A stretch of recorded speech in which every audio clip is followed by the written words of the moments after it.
close collaborator with the team at Event Industry News, Event Tech Live, Event Sustainability Live, and the launch of the Event Sustainability Guide, which is why we're all here today. Can I just, before we start, first of all, can you put your hands up if you've been to this event before? So I believe we've got lots of, I see familiar faces. Well, look, first of all, welcome back. Thanks for coming along. And also to those that haven't been here, thanks for coming along as well. We hope that you have a really interesting morning with us, and that afterwards you do two things afterwards. One is that you will download the guide, because that's really, really important. And the second, that you'll stick around for some tours of BMA House. We're all going to meet in that little area where you've just had your breakfast, and we'll have a look around this utterly beautiful venue. The other thing, actually, third thing, is that what we find is that we all talk, we open up to questions, and they're always better than mine. So what we're going to do is try and get you guys sort of involved as much as possible. So as much as you like, put your hands up if you want to raise a point. We've got a bit of a script. We're going to kind of run through things that we think are really important. But like I say, that the sooner you guys have something to say, I think just raise your hand and let's start talking as well. It's always nice when we get to bounce off the stage with you guys as well. So please do that as well. Other than that, sorry, I will sit down now. Stop being so formal. Again, you might not know. Many of you will know some of the people along this stage with us. But just to do a few introductions before I start. Still early for many of us. So at the end, we've got the lovely Meg Straub from The Bulb, who's already given us an AV-styled introduction to herself, sustainability consultant. If you don't know The Bulb, do get involved in The Bulb. They do some incredible work. They're really, really predominant in this space, and they're well worth knowing. Next to Meg, we've got the lovely Chrissy, who's a founder and also sustainability consultant as well. And again, I'll say this for everyone, but a lot of these guys have given a lot of their time to these conversations. So again, if you've been involved in sustainability, you pretty much would have been guaranteed to run into Chrissy, which is always good value. Then we've got the lovely Hannah, our lovely host, but also again, BMA House, very, very much involved in sustainability. Next to that, we've got Matt, who I think runs Event Decision, or just goes on stages talking about sustainability. One or the other is very much Matt. So, and then last but no least, we've got lovely Kate Halliday from GES, who's an ESG consultant as well. So again, lots of that. So lots and lots of expertise here, loads out there, and we'll try and sort of do the balance between the two. What we thought was, we kind of trying to do this thing where we don't want to leave people behind, but we want to keep on having progressive conversations. This is an event that I've been involved in for the last 3 years. And what we always try to do is like look over the next frontier, but what we don't want to do is sit there and go running so far off into the distance that people that have come here to find out something new or start their journeys feels completely out of touch. So the way that we wanted to do it was, first of all, we're going to do why, we're going to do how, we're going to do what next, and then we're going to do why not. So why do we get involved in sustainability conversations? How do we do it? And then the what next about it as well. So we're going to start off with why. Why should we do this? So I'm going to immediately, thank our lovely host, Hannah, for looking after us this morning. Lovely breakfast, thank you. But also, secondly, just to get an idea from you, is that the value. You guys have really put yourself into this space. I want you to talk to me a little bit about the value that you get from it. Yep. Welcome. Hi, everyone. Welcome to BMA House. I hope you've enjoyed your breakfast this morning. Hopefully by now, from a lot of these panels and some of the conversations we've been having, you'll know that we are one of the greenest venues in London. So we're doing a lot to champion sustainability. In terms of the value, there's kind of three parts to this for us.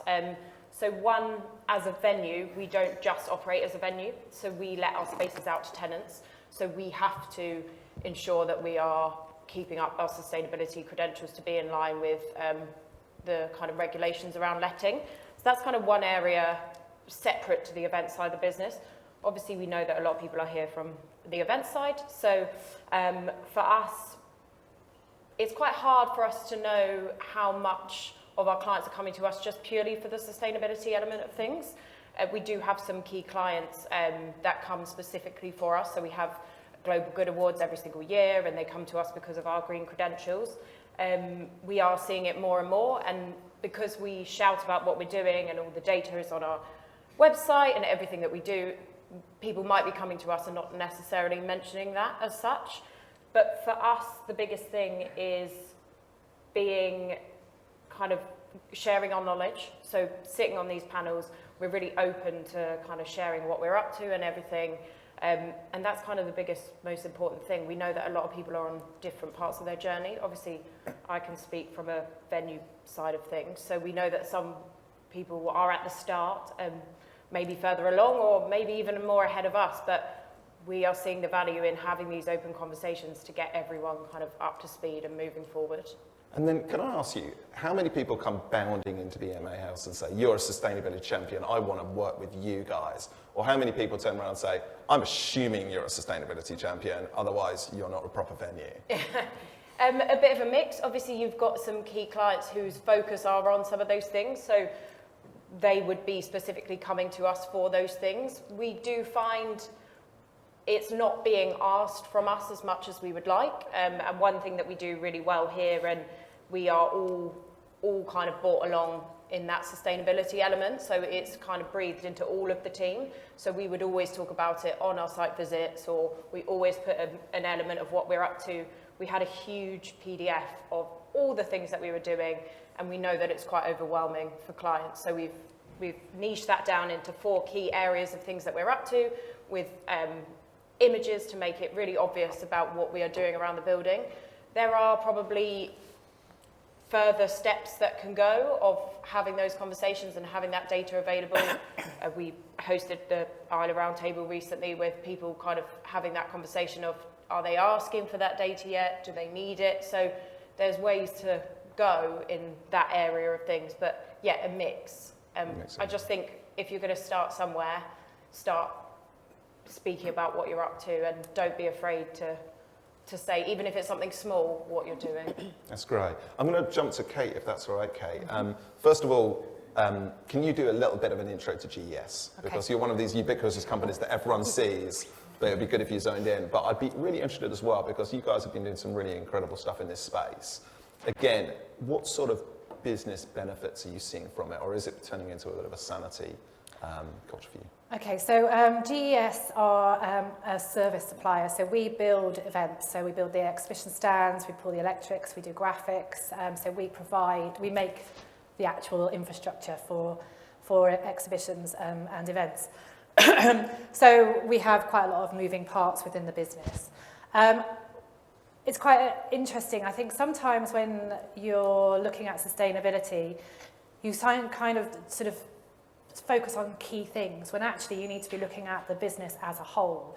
And there are a number of operational things that we've undertaken at GES over the last year which have made a huge impact on our bottom line, effectively. So looking at how we ensure our materials last longer by how we store them, how we transport them, and how they're used on site, has meant that we have been able to increase the life cycle of our materials significantly, which obviously reduces waste and reduces cost. We've also relocated our offices to be on site at NEC and Excel, which has made the transportation of goods and services minimal comparatively to driving around the country to service those venues. We also look at it from a people perspective. You know, how are we getting the most out of our people? Because sustainability isn't just about the materials and the carbon footprint, it's about how we engage with our with our people and our community. And so how are we engaging with our teams in order to get them to understand what journey we're on, and how can we get them to invest in this journey with us? Looking at their working hours, looking at how they are, you know, sort of treated, looking at their holidays, looking at their benefits. All of those things come into play when you're looking at sustainability and operational efficiencies. And all of those things collectively, amongst millions of others, do improve you know, the profitability and the effectiveness of your business. It's no doubt. I mean, it's sort of what we all need to make everybody realise, really. I like it. Thanks, Kay. Many of you are very kind enough to send in questions ahead of this forum. And this particular question around why comes from a couple of you, Genevieve and Priya both asked questions around this idea of selling sustainability. Chrissy, I was going to ask you, how often are you brought in, not just to execute on these sort of things and consult on, but actually sell the concept of sustainability within business, i.e. to sit there and say, this is your business argument for it? Yeah. So the way I look at it, so at World's Better, we're a sustainability consultancy that specialises in the events industry. So we help events industry businesses to identify how they could be operating more sustainably, but we also support, events of all shapes and sizes to deliver that project sustainably. And when we talk about sustainability, it isn't just about environmental sustainability, it's about social, it's about governance, it's about economic sustainability too. And we'll talk about that more as we move on. But in terms of a business case for sustainability, so I have contributed an article to the Sustainable Event Buyer's Guide, which I guess is going to be launched quite soon. And in this article, I present a number of different interesting statistics and insights about how businesses that embed sustainability within their operations, they turn over more, they have a lower staff turnover, they make operational savings within their business for swapping out sustainable supply chain processes, and generally, businesses with sustainability embedded throughout perform better than businesses that don't. There is also an interesting report that came out a couple of days ago by IBM called Beyond the Box Tick that I highly recommend you take a look at. That interviewed about 2,000 C-suite executives from a number of different companies across a number of different countries, and that's armed with lots of really fascinating insights into how sustainability genuinely can help business as well as just general morale. If I was someone that was starting off a sustainability journey within a business, I would start by preparing myself with statistics like that to try and influence internal stakeholder behaviour change. And that's really important to be prepared, because you will get people turning around and saying, no, it's going to be too expensive. Okay, well, it might be expensive to start with. Sorry, I'm not allowed to move my head. I'm just going to keep my head very still. I'm going to look at Aaron. There you go. You've got me now. Yes, so essentially preparing not arguments, but statistics and facts that support everything that you're trying to influence within your business. That's great. I was wondering whether I could reach out to you lovely people on this question, because I've scribbled down what I see as sort of like the three areas one would adopt a sustainability approach. The first would be sort of like business growth, retention of new business, growth with new business and retention of existing business. The second would be like profit savings, third people. And I was just wondering, people as in making your people happier, getting them more engaged, things like that. I just wonder if I was to do a straw poll, if I turned around and said, okay, if you're out there doing sustainability, which one of those three would you vote for, of why you're doing it? And if you're ticking another box, I'm going to ask you at the end what it is. I'm going to ask you guys to comment on this. So first of all, if you're adopting a sustainability sort of approach, can you put your hand up if you're doing it for business growth, i.e. commercial growth? One. Okay. A few. Who's doing it for, thanks, a few. Who's doing it for people, to motivate your own people? Okay, a few more.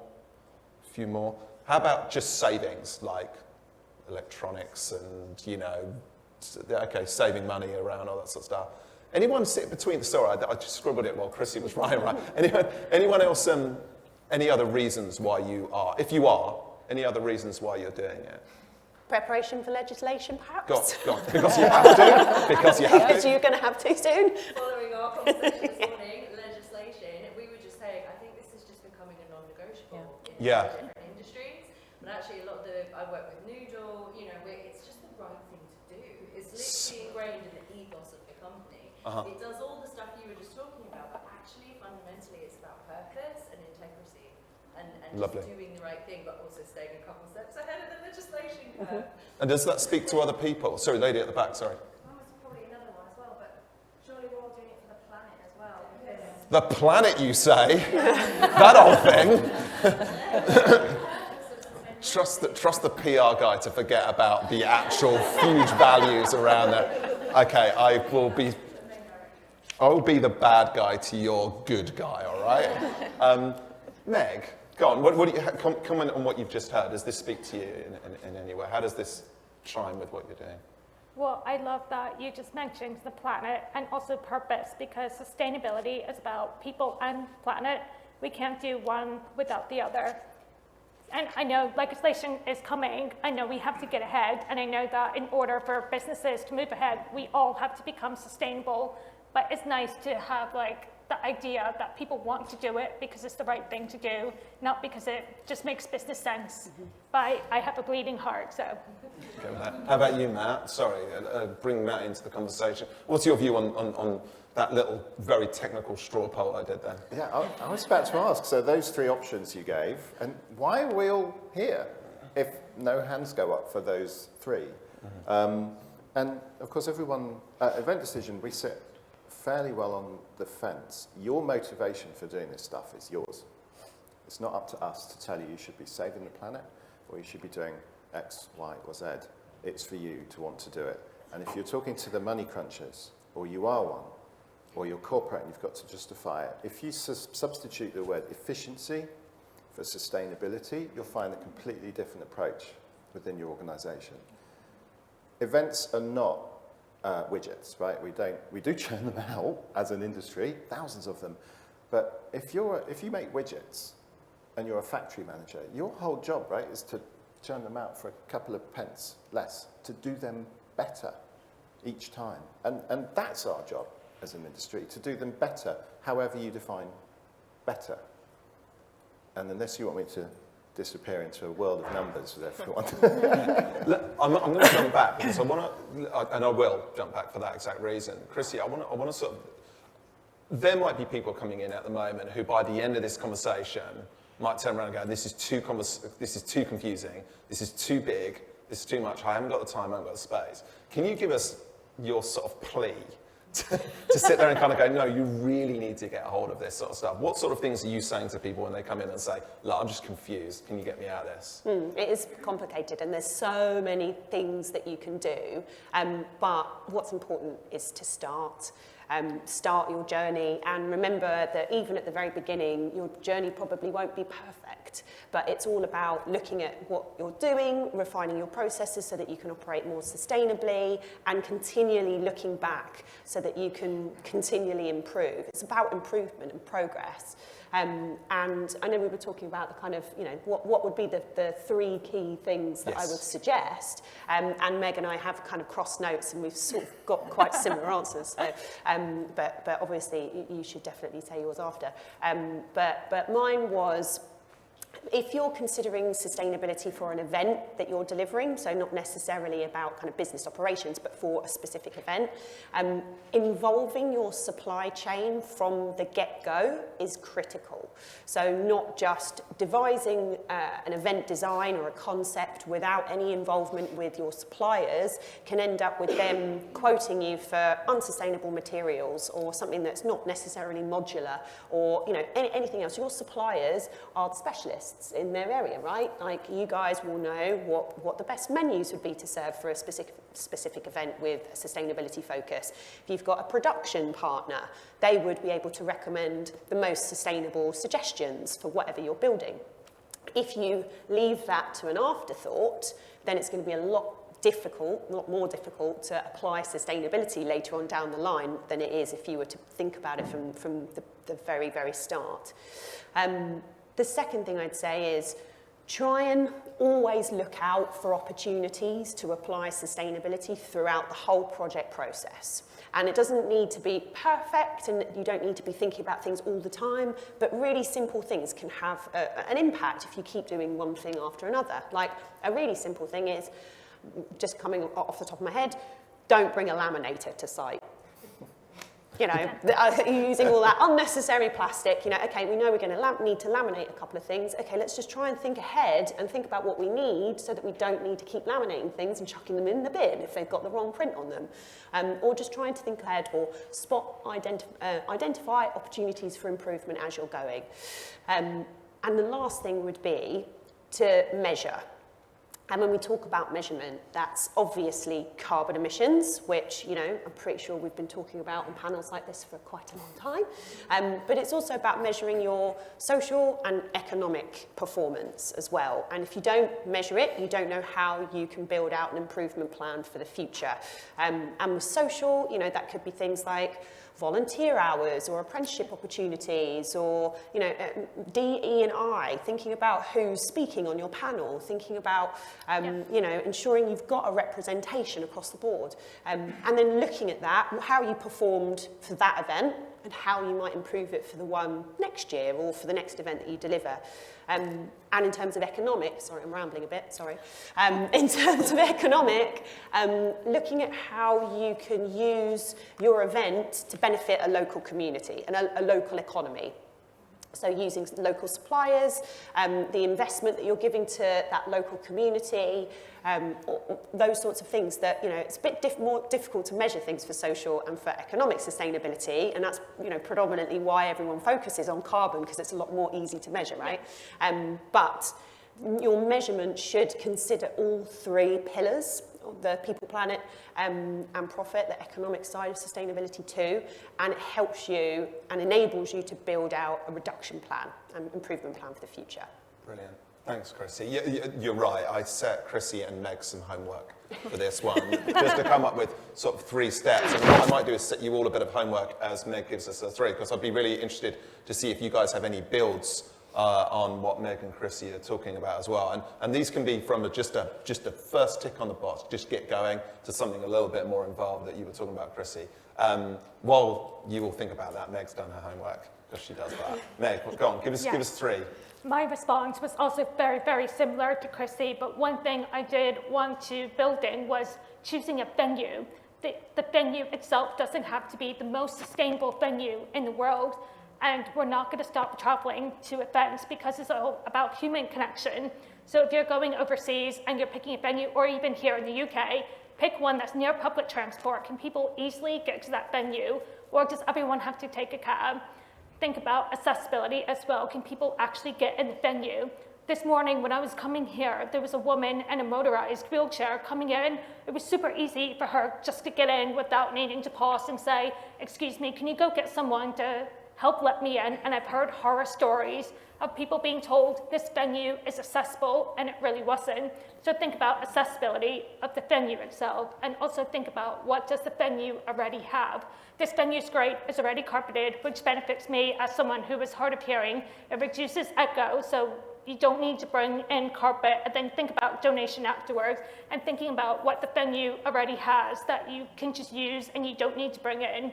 And I think the next one was engage your suppliers.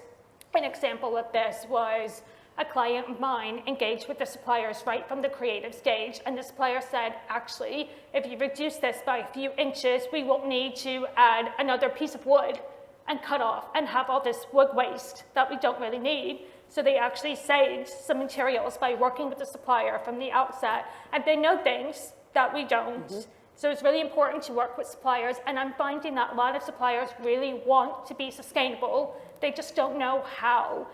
And you have clients coming from every angle to the supplier saying, we need you to be sustainable. They really do want to work with you, so start having those conversations with them.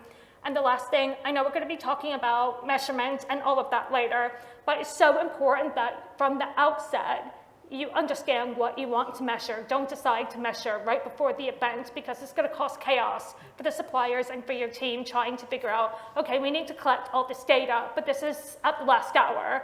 The supplier might have already moved on to something else and your team's already overstretched. So make sure that you're doing this from the outset.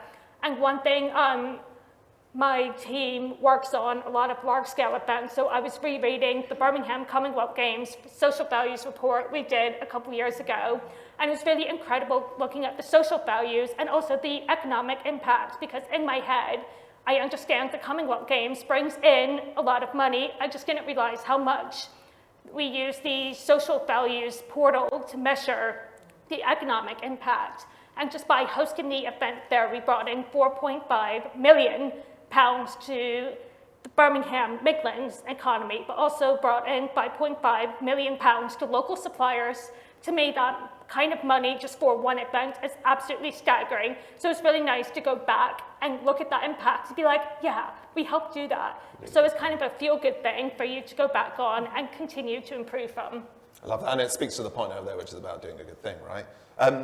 Has anyone else, to your peers, to yourselves, is there anyone in the audience that could maybe offer a top tip or something they started with or a learning that they kind of went, actually, that really got me on the road, that really got me going, or something you go, if someone grabs you over breakfast later on, you just say, look, if you're brand new to this or you're looking to accelerate things, what would you suggest? You don't have to. Sorry. You just shout. We're going to do shout. Just one thing that struck me on this is just taking a step back to actually look at what you do currently, to capture what you do, and some of the great things you are doing that probably, if you're like Team Talks, we're not really telling you about.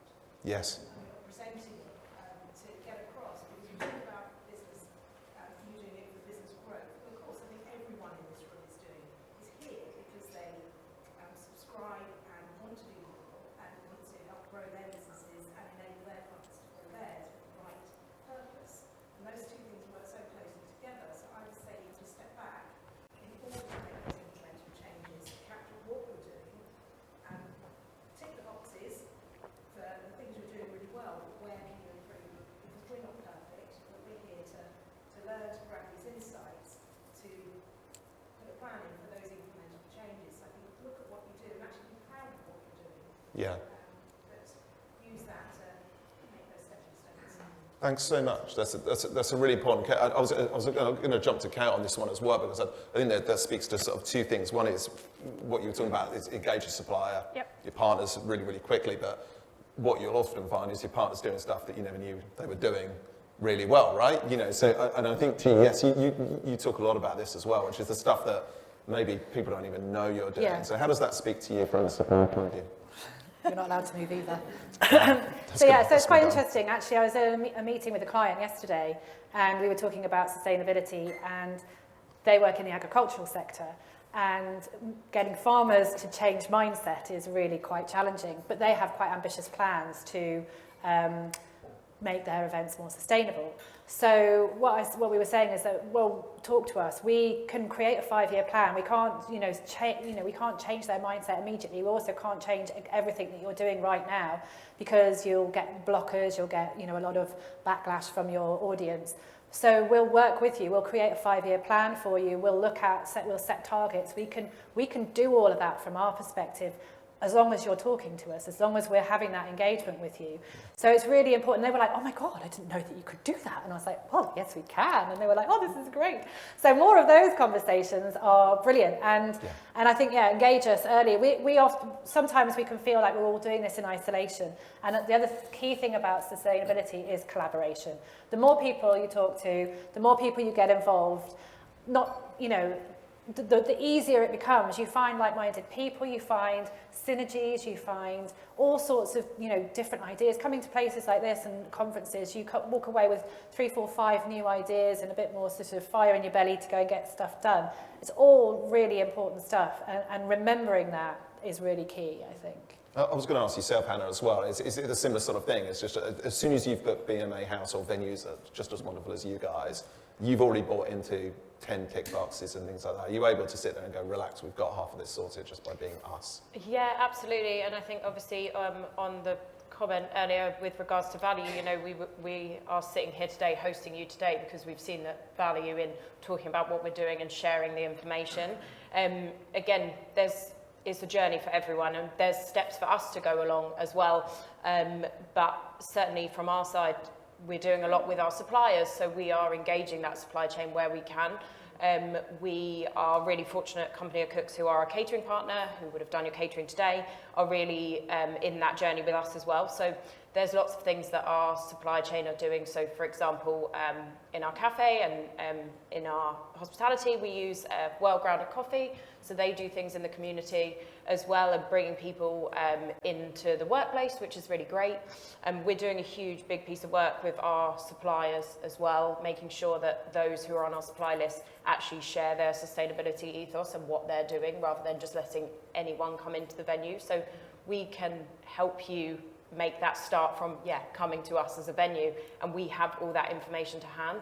Similarly to, as it's been spoken about, we need to know in advance if you need that information, because we have it all to hand. We shout about it on our website and here, but we have maybe more statistics and facts that we can provide straight away, but we need to know it kind of earlier on in the process. But yeah, there's lots of things going on in the venue, and it's really great to hear that you had a really positive experience. And as we always say, it is a journey, and we're kind of taking ourselves on that next step of how can we be more in the community, and we're working on our accessibility guides to make it more user-friendly. So yeah, lots of things going on. Wow. So yeah, boxes ticked, kind of getting that from your venue in the offset, I suppose. That's a great call. Matt, I feel there's the weight of the measurement conversation approaching this discussion pretty quick. Let's think of a random event, IGEE, this one. Can you have a little bit of run at this in terms of the measurement, kind of what you've been looking at this event? You very kindly have done a little bit of work around this sort of event, and just sort of bring us up to speed in terms of how you, A, how you address measurement, B, how you're looking at this event specifically around that as well. Absolutely. And I'll just take one step back, if I can, Al. Of course. Because everyone's using the word journey, because that kind of represents where we are. We're quite a reactive and proactive and fast-moving and dynamic industry, but there are others we can learn from. And one of the ones I think is quite useful for us, bizarrely, sitting on a stage talking about sustainability, is we can bring the auto industry to the forefront. So McKinsey wrote a lovely piece on this, saying that actually they identified decades ago that they were going to have to re-engineer their product, and they've done it, right? They haven't completed it. They're not saying, hey, we're all driving electric cars. Probably here, I don't know, I'll say maybe 10 people have hybrid or electric cars, if that. They're on a journey. They haven't completed it, but they're going absolutely steadfastly forward on it. But don't forget, it took over a generation to get people to wear seatbelts. And we're sitting here, none of us probably more than 5 years in the sustainability role, expecting everything to be all sorted. It's not, it's going to take time. So the question is, how well are we doing? And yep, everybody measures carbon footprints. Well, a lot of people, a lot more than used to, measure carbon footprints because it's a global standard measurement. But as my colleagues and as Christy was saying, there are many, many things, many parts to sustainability. So Event Decision does an awful lot of carbon footprint work with a lot of agencies and brands. There is a product out there now called Impact, funnily enough, Event Decision, that will look across the E for environment, the S for social, and the G for governance of an event. So that's how big brand on a global scale and investors measure sustainability, E, S, and G. So it does, by definition, include the social part, the people part. And whilst we're not quite at the stage where we can say, hey, engaging, this event here has created $247.83 worth of social benefit to the local area around BMA House. We can absolutely say that, and Adam, I warned you we're going to do this on stage, and Kizzy, thank you for completing the tool. This event is above average looking at sustainability as a whole across E and S and G. It's in the second quartile for those who are statistically minded. Actually scores top quartile for environment for all the reasons that we've said. The venue, the location, the food, all those kind of tactical event elements, it's in the top quartile for that. But on the social element, this event is just below average. I'm not saying that's good. There's no good or bad in here. It just is where it is at the moment. So they are, the EIN are doing a little bit less than the average event in the tool in the social sphere, and it's above average on governance, which I would hope all of your events would be because you're professional event organisers. But so overall, the outcome that averages out at above average. We've got some industry stats, if anyone want, I can give you the scores for ESG out of 10. These are the average scores for us, plus the other 10,000 people that are doing this day by day. So in environment, it's just over 6 out of 10. In social, this won't surprise anyone, it's just under 3.5 out of 10. And in governance, it's north of 7. So we're going to be publishing these quarterly industries. You can actually evaluate any event that you choose, pre or post event, to see where you stand and what you're missing. And there are 30 factors in there. Chrissy said there are many, many factors. There really are. We're not measuring the actual impact of each factor, but we are measuring how many you are doing so that you can see what you're doing really well and what you might want to look at going forward if you want to raise the overall level. That's great. Thanks, Matt. I'm going to jump to Kate on this one as well. Kate's in an interesting position because you've just been working for GES for 3 months? Just over, yeah. Yeah. You came in, you looked at lots of activity, lots of things going forward, and I guess your job was to bring them through. You looked at lots of reporting and things like that. I'd just like you to bring to life your lived experience around reporting, measurement, where you were then, where you are now, because I think a lot of people will have empathy for your own position in this. Yeah. So I've only been with GES just over 3 months. And quite fortunate to come, it was a new role, so fortunate to come into a business where the leadership team are very committed to embedding sort of ESG and sustainability through the business. So a lot of things had happened, some great initiatives that I mentioned earlier, plus a number of others.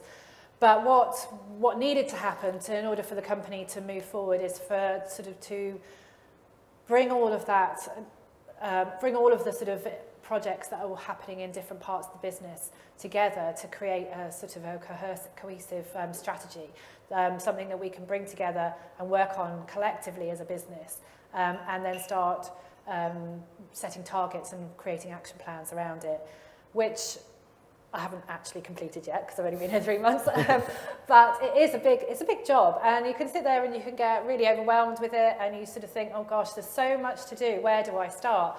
And one of the things that we're actually doing is we've aligned ourselves to the B Corp assessment, which is a really great framework that does look at all areas of your business, from workers, community, governance, supply chain, and environment. And it really helps you sort of look at all the things that you currently are already doing as a business, and kind of gives you the guidance. Well, it does definitely give you the guidance on where you need to go, but then you get this massive list of where you need to go. And it's really looking at your business. You only know what's really achievable and key to your company, and that's what you need to focus on. And it's chipping away at things. You can't go in and change everything immediately. It's just not possible. And I think the more overwhelmed you may feel, sort of you need to then take yourself out of that situation and start sort of thinking out, right, okay, what can I achieve this week, this next 3 months, this next year, and sort of create your own action plan around that. Because otherwise I think you can just sit there and just be sort of like, Rabbit in the headlights. yeah, you do. And I think that's normal, and I think people really need to understand that that's fine. You don't need to panic. I've been in doing this for, within my role for like 5 years now, and done loads of qualifications, and I still sit there and think, oh gosh, where do I go? But actually, you do know, you get there in the end, and I think that's really important to understand. That's great. Meg, you and Chris's eyes lit up when someone mentioned B Corp. There was also some really interesting questions around Trace by Isla. There's other apps and measurements that are available, but that did come out quite strongly. I was wondering whether you could maybe give some guidance to our audience here in terms of where they should start reporting, your opinions on some of these systems, how you would advise people to go about this tricky area. Yeah, so I think Trace is great, but I think about what you actually want to measure. So some people want to measure events and their business, and there are some carbon calculators that can do that. So if this is your first time deciding, okay, I want to measure something, decide, do you only want to measure your event's impact, or decide, do you want to measure your business impacts and your event's impact, and then do your research. There's some incredible carbon calculators out there, not just Event Decision, but they're a time that may fit your business needs, and decide, who's going to be using it? Is it just one person on your team in charge of engaging suppliers and gathering the data, or do you want everyone to use it? And how easy is this calculator to use it? Because we've seen some that are very, very complex, even for me who works in this industry. So make those decisions and then decide, how frequently does your client want this reporting? Are you going to be doing it for every event? And what I've seen a lot is people trying to do every event instead of pausing, trying to get everything right, and then adding more events to their reporting. So it's just take a minute to think about what's really important to you and your business. You might have some more insight on this as well. Yeah, I would say absolutely what you just said. Mimic that entirely, but also listen to what your clients are asking for, and prepare yourself for legislation in whatever way you can. And at the moment it probably won't be any mandatory legislation that touches any of you guys, but it's coming, and the smartest thing you can do is prepare yourself for that, and to start measuring as soon as you can, so that when that legislation comes in, you're prepared, you're ready, you've already got data for a couple of years, and you are set for it. On top of the measurement side of things and aligning your reporting with legislation, I think there are other certifications out there that are really good for businesses to look into. So obviously B Corp, that's a great one for a holistic look at how sustainable your business is. Doesn't just focus on environment, social, governance, economic, everything. But if, B Corp takes quite a lot of work and effort and resource. It depending on your business size, it can be quite expensive to go for as well. There are others out there that are good too. ISO 14001 Environmental Management System is a good one, just to get your house in order and to look at where you can make efficiencies around sustainable practices, processes, all of your documentation, your evidence.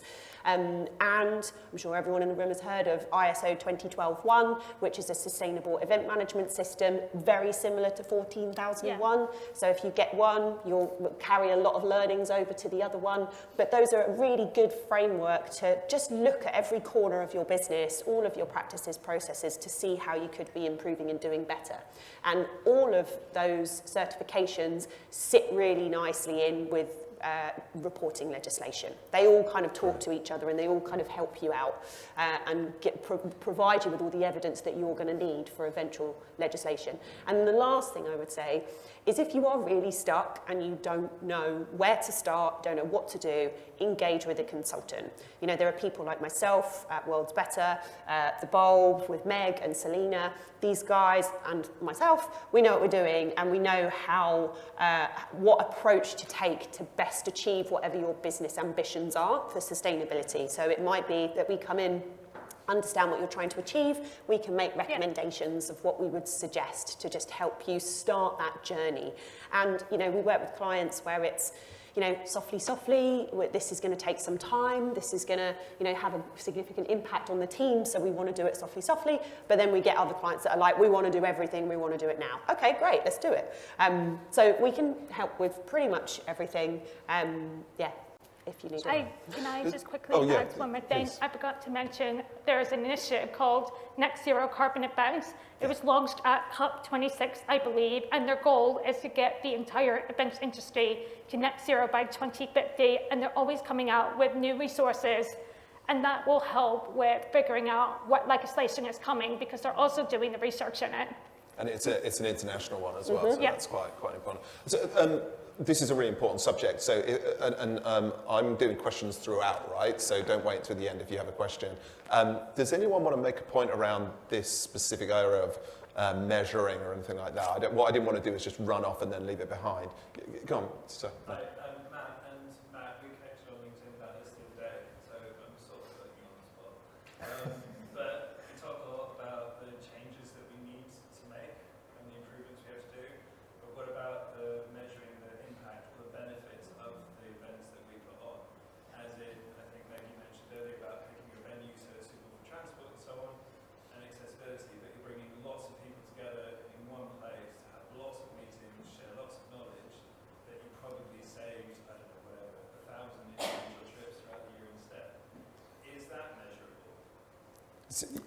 Did everyone get that? Sorry, I thought that was, yeah. I think you were asking about the benefit of, there's a big discussion in trade shows at the moment about whether they're travel aggregators and they save a lot of carbon. So we talked about this at Confex last year, I think. If every exhibitor and every salesperson that was on an exhibition stand in a trade show had to go and visit each of those customers individually, what that would be. There's and how much carbon are you saving by doing it all in one place in one time? The short answer is there's no right answer, and it's going to come down to your view on consumption against sustainability. Organisations have mobile sales forces. They go out, they do this anyway. Undoubtedly, you get a lot of carbon saving, hopefully some social benefit to the area where it's being hosted by doing a large event. That's the model we've got. That's what we're stuck with for now. Virtual doesn't appear to work in that area of events terrifically well, building relationships, making sales. I'm sure there's some virtual providers who will disagree with me on that one.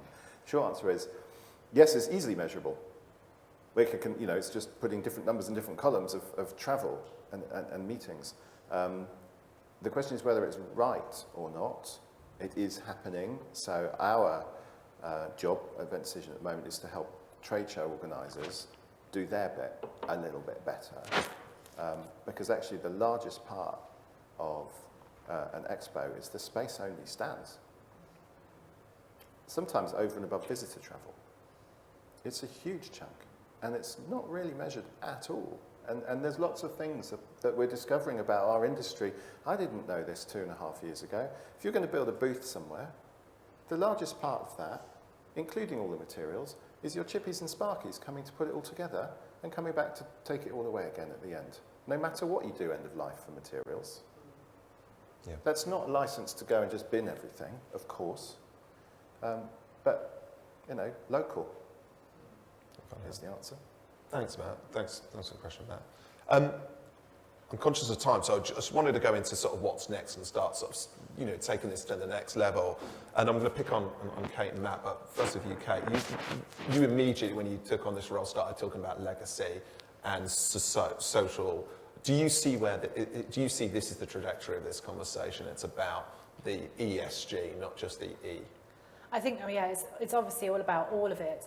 And I think legacy is important. And I think that fundamentally, we sort of need to start with the right now in order to develop, to have that legacy. So looking at how we are engaging with our communities and with our people, and how that sort of plays an important factor into our business right now, then helps us create that legacy moving forward. But having that sort of vision, thinking, we were sort of looking at our corporate vision, mission and purpose recently, and sort of really trying to sort of focus on exactly what is it that we're trying to achieve here? What do we want to be known for? What do we want to stand for? What are we passionate about as a business? And really sort of cementing that into the core values of our company.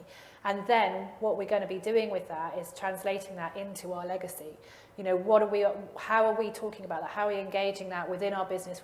How are we engaging with our supply chain and our value chain on that? But also, how are we looking at how we take that into all of the extra work that we do and leave that legacy behind. So that's sort of a project I'm really excited to be working on, and think that it's really a great way on how we sort of create that behavioural change, sort of start embedding things in everyone's everyday, and taking the whole business and our suppliers on that journey with us. And I'm really interested, how well did that go down with like the senior brass? They bring you an ESG, they're looking at carbon, and you suddenly say, right, I want to start investing in people programs, schools, and they're like, hang on, what?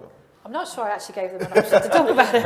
I said, this is what we're doing. And I think it's, sort of like slowly catching monkey. Obviously, we're not going to go in there and sort of, say, right, I need £100,000 to do all of this, because that's never going to go down very well. It's getting them to, they understand, as I said, I'm lucky that the leadership team is so bought into this, that it's not such a difficult conversation. In my previous company, it wasn't the same. You know, it was very much a bottom-up approach and taking the leadership team kicking and screaming with us.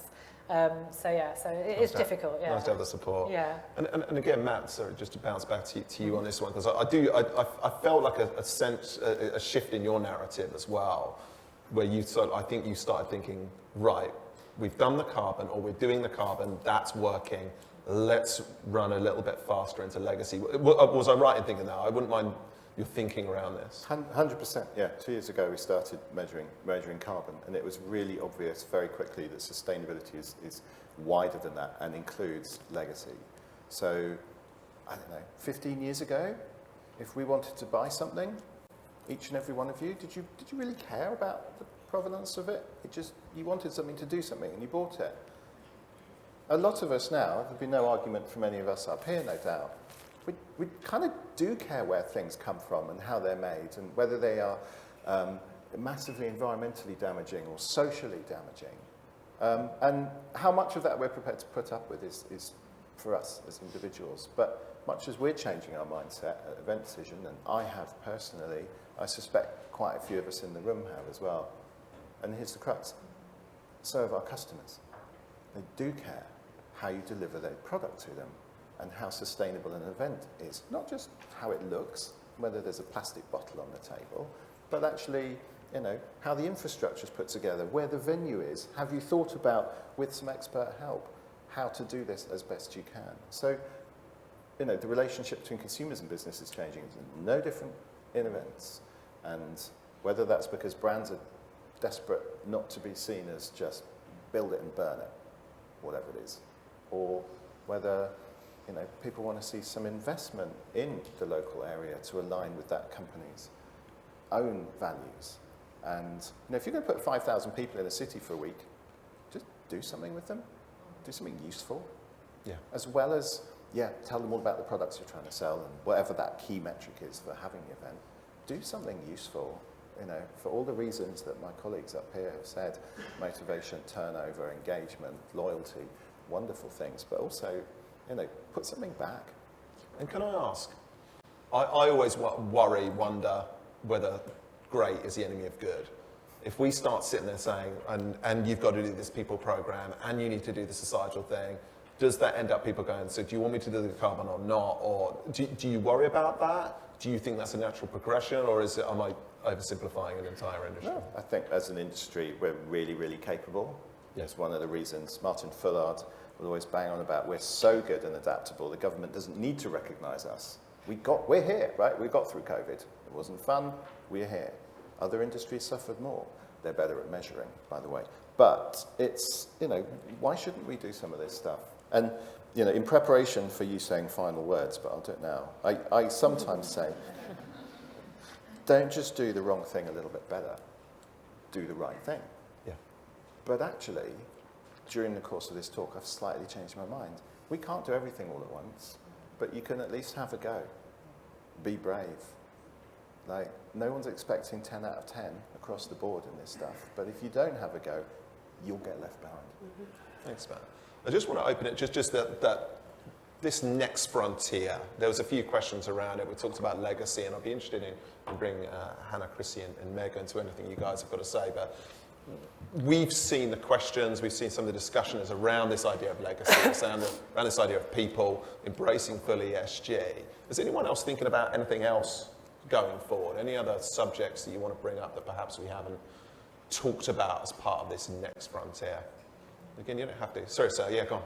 I don't know so much about next frontier, but I guess it's something I'm seeing a lot at the moment, and it'd be interesting because obviously it quite mixed roles for you guys. There's a lot of things I thought were falling into the greenwashing category, and I think some clever accounting, reallocate a venue, for example, say we're carbon neutral, but it's kind of reallocate that onto the event organizer and stuff. So I guess as we kind of move forward this journey, it'd be interesting to see your guys' different perceptions of how, but the good and the bad of that really, and how we kind of fine-tune it before it's really, as I say, it's not actually making an impact, it's just kind of claiming it. It's a great point. I mean, Meg, this is about checks and balances and essentially greenwashing going forward. So as we try and move on to our brand new frontier, are we basically making sure we're tidying up after ourselves in terms of our own messaging? I'd be interested in your view on that. What's your view about greenwashing in general? How do you consult people against it? How does that form part of what we do going forward as a credible, sustainable industry? I love that the advertising industry is starting to call out greenwashing more, particularly with brands who may not be that sustainable but are making claims. I can't remember who the car company was, but they were driving in nature, doing stunts in the SUV, saying you can go off-road and spend time in nature and enjoy the environment. And they're like, you got to get rid of it because you're encouraging nature-damaging activity with this advertisement. So I think the industry is calling out greenwashing more, and I think that's so important because we have to be more careful of what we put out, because now I ask myself, what does carbon neutral actually mean? Are you just offsetting everything you do? Or are you actually taking the steps to reduce as much as you can and offsetting that last 10%? I know there was a question around offsetting at one of the discussions.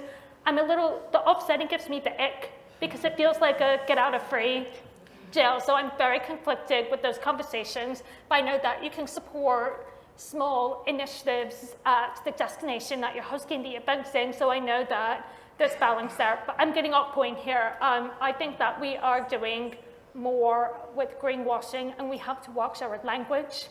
So we're always asking clients, like, did you really do this? Or do you want the people to think that you did this? So we're always checking language and making sure that you can actually back up the claims that you're making.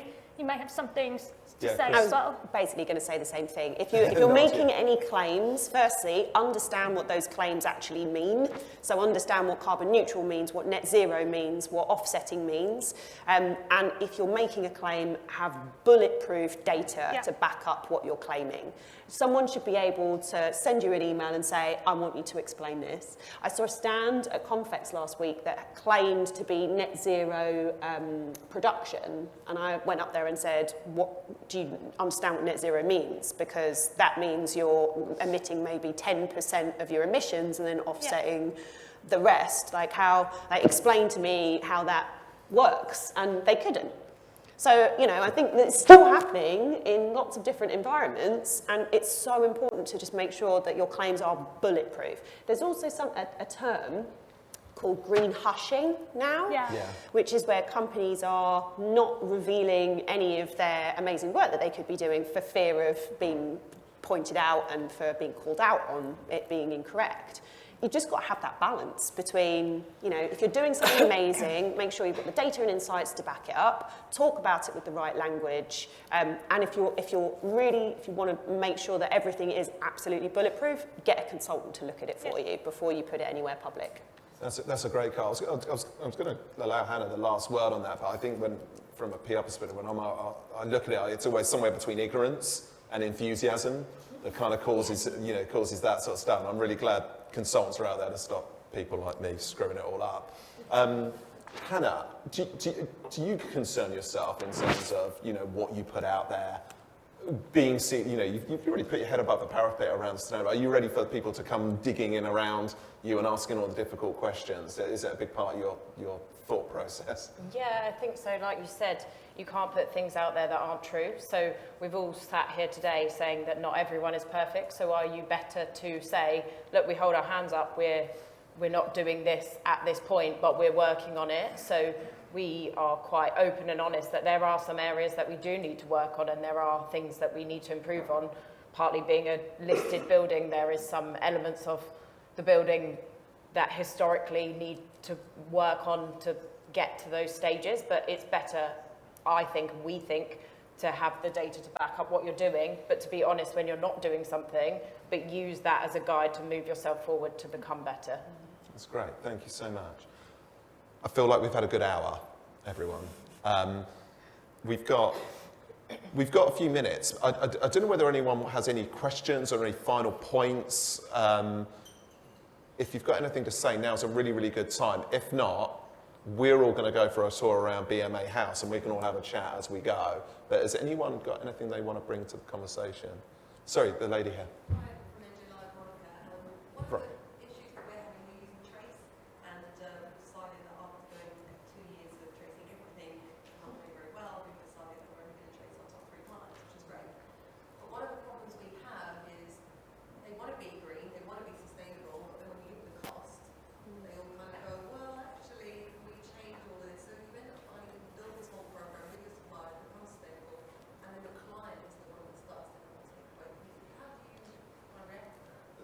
if it's all right, I wouldn't mind jumping to Matt, because Matt, you very kindly said, I've got some statistics, and I said, yeah, I'll definitely give you a chance to share over that. So my view in there, I guess this is about the you have your sustainability policy, you're ready to go, and then the client turns around and says, that's all very well, but the finance director's got involved or something like that.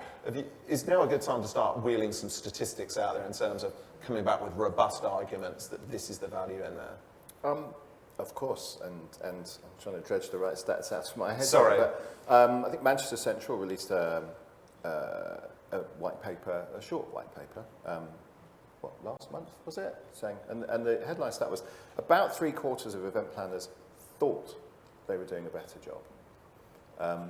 I can't think of another industry that would release a statistic like that, where they go about it was 71%, so it is about 3/4, but thought they were delivering more sustainable events. Financial guys and girls, they like numbers, so it's, it is what it is. Efficiency, sustainability, alignment with their own values, pretty sure that agency and brand will have values, comes back to the greenwash and the green hush. I struggle when I set up this business because it sort of feels like it's the right thing to do, and I'm sure the Bulb and Chrissy have had this as well. It's like, we're trying to do some good here, and how do we justify charging money for that? Well, you as an agency, if you're out there, or you as a client, if you're out there, you're asking people to do things for you. You've absolutely got to pay for those people's time and expertise. The internal sale is tough, but guess what? We're here from the bottom up to help you with it.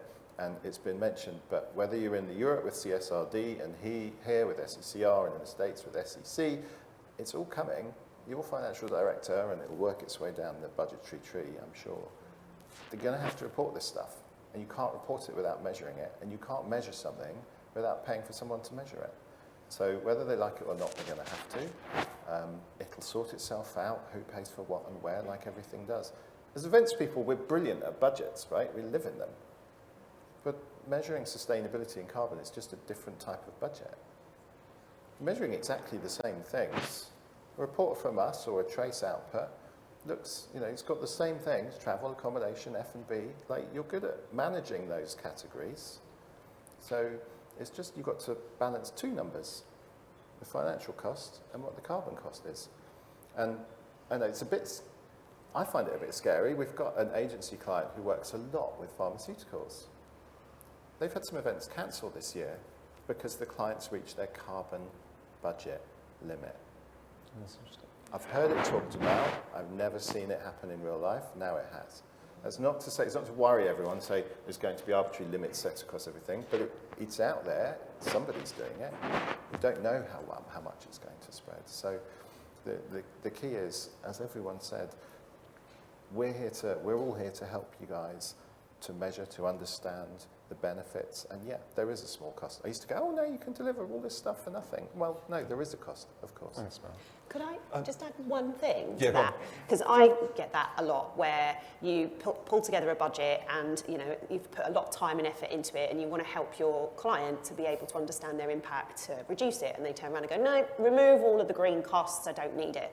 What I've started doing is providing a very quick calculation of what the original event would have been in terms of carbon emissions and waste, and then what the final ended up being, so that they've almost got like a kind of report that says you decided that this was going to be what it ended up being because you cut out all that money, a kind of name and shame almost. And also, when I worked in-house, whenever I wouldn't be able to get budget from a particular stakeholder that was the budget owner, I used to try and engage the sustainability team and say, what would the sustainability team say here? You've got these huge, wider sustainability targets, goals, and this is a small amount of money. If you're working with big brands, it's a drop in the ocean compared to what they make. It's our due diligence as a brand, as a corporate, as a business, to be delivering sustainable events. If we're making these big claims that we're going to be net zero by 2050, reduce our emissions 50% by 2030, and this event is helping contribute to that. So just, my advice would be try and think about strategic ways you can influence that behaviour change from your client. I think Chorus in particular are doing amazing work where they're measuring all of the events, whether their clients pay for it or not. that they deliver. So that they're building up that data set to be able to go, okay, how can we reduce this for next year? It's so smart. And, you know, it's an investment, but it's a really smart way of being able to get your client buy-in long term. Thanks, Chrissy. I've been doing this for like 3 or 4 years. I can't remember exactly how many, but that's the first time it's finished where I wanted to do it, with this underlying threat.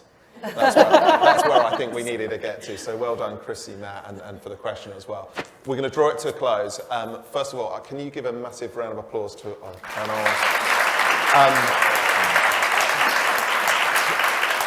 And keep it going for a massive round of applause for BMA House for supporting us.